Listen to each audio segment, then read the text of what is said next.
কি হলো? ফ্যান কিনলাম। খ্যাপা চোদ্দা, গরমকালটাতে গাড় ঘামিয়ে কাটিয়ে দিলি। গরমকাল তো আর কদিনই ছিল, একবার পরের বছর ফ্যান নিতে পারতিস।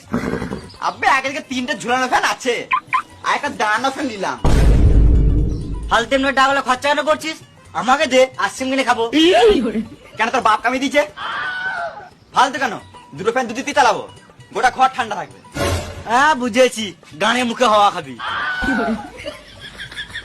আরো 3টে ফ্যান অর্ডার দিয়ে এলাম।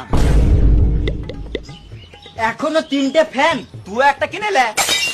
না থাক, গরমকাল তো আর কদিন, তোর ফ্যানের ঠান্ডা হাওয়া খেয়েই কাটিয়ে দেবো। কত কিপটে রে মানা, গাঁ পুরা গরম থাকতো একটা ফ্যান কিনছে না। মনে মনে আমাকে গাল দিছিস? হ্যাঁ না না, বেশ গরম আছে, আমি ঘর যাই বুঝলি। বেশ, তোর ফ্যানের খানিক ঠান্ডা হাওয়া আমাকে খেতে দিস। হ্যাঁ নিশ্চয়ই, কুকুরের মতো চলে আসিস।